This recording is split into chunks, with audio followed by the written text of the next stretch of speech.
By now, you've probably heard about the case called Mexico versus Smith & Wesson, in which Mexico sued American firearm manufacturers claiming that American firearms are contributing to death and chaos in Mexico.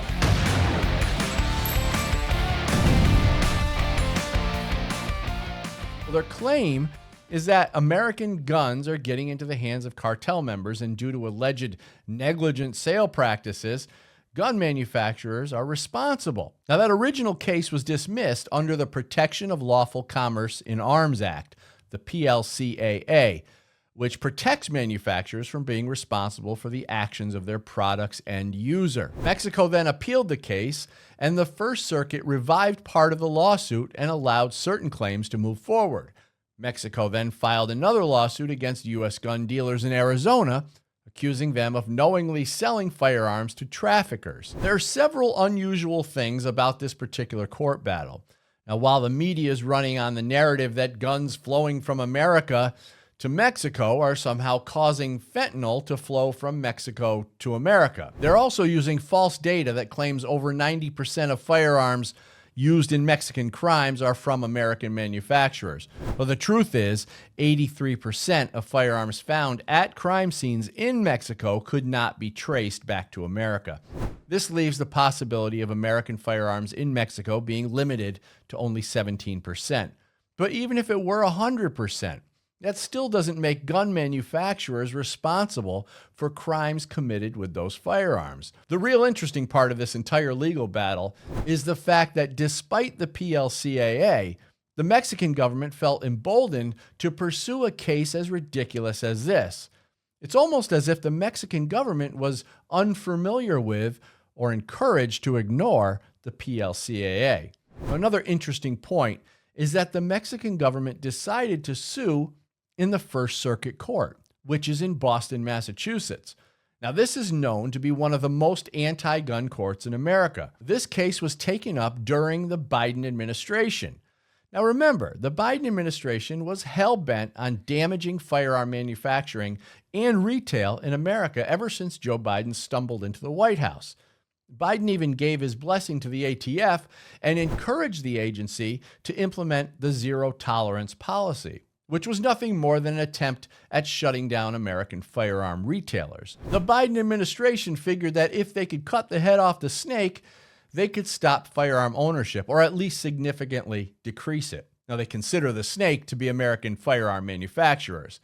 Is it any coincidence that during the Biden administration, the Mexican government, with whom Joe Biden had been very accommodating, decided to sue American firearm manufacturers in the most anti-gun court in America?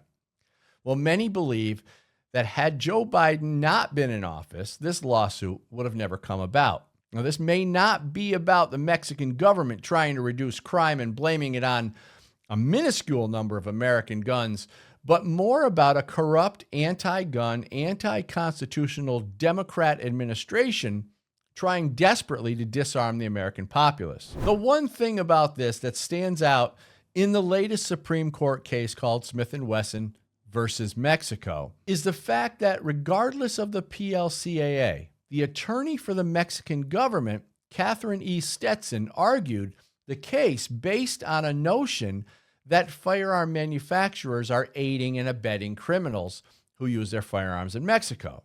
Attorney Stetson also continued to use the 90% number of firearms in her oral argument to the court, even though that number has been debunked. Stetson even tried what seemed to be a race-baiting tactic when she claimed that American firearm manufacturers are specifically marketing to Mexico by simply using Mexican names for certain models of guns. The attorney for Smith & Wesson, Noel J. Francisco, argued that aiding and abetting is an impossibility due to the fact that there are multiple parties between the manufacturer and the end user of the firearm, and therefore the manufacturer having any responsibility for crimes committed is preposterous. Firearm manufacturers do not directly put firearms in the hands of the end users. In the case of Mexico, they go through distributors, retailers, often straw purchasers, and then are distributed through cartel members and other people across the border. This chain of handlers releases the manufacturer from any culpability. Now, the attorney for Mexico argued that because manufacturers are aware that a small percentage of their firearms may make it into the hands of criminals, that they're somehow responsible for the criminal acts caused using their firearms. Now, this is exactly why the PLCAA was established. Manufacturers of any product should be protected against liability for their products being used illegally. Now, we often use the argument that Ford Motor Company should not be liable for crimes caused with their vehicles. If there was no protection for manufacturers with respect to these types of lawsuits, there would be no manufacturers. Attorneys for Smith & Wesson have made the argument that once the chain of custody is broken, the manufacturer is no longer responsible for how their products are used. Although Joe Biden is out of office, he's most likely watching this case very closely in the hopes that Mexico succeeds in their mission. Or should we say, in the American Democrats' mission to disarm America. Now, the hypocrisy of the political left in this case was on full display when Democrat Senator Dick Durbin made the following claim. We can't stop the fentanyl crisis simply by repeating what we've been doing for the last 6 years. We've got to be innovative and thoughtful. Do you want to stop the cartels? There are lots of ways to do it. Sign me up for going after this terrorist organization, and it is a terrorist organization. But don't overlook the fact that we are complicit in arming these cartels with weaponry. GOA's Senior Vice President Eric Pratt called out the senator's hypocrisy in a recent post when he said, "So Senator Durbin claims the firearm industry is complicit in arming the cartels, but seems to have forgotten the ATF's role in Fast and Furious, where it knowingly allowed criminals to smuggle thousands of guns south of the border, resulting in thousands of murders." Gun laws in America are designed to attack every aspect of gun ownership, most often done under the guise of public safety, but the reality is very clear. The real reason for gun control laws is to disarm patriotic Americans who would likely rise up against tyranny.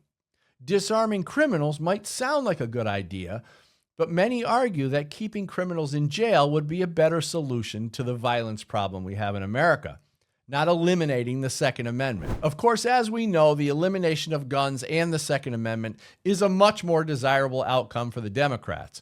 Now, the real goal of anti-gun politicians in general is to disarm their political opposition, and cutting the head off the snake by way of crippling American gun manufacturers would be the jewel in the crown of the gun grabbers.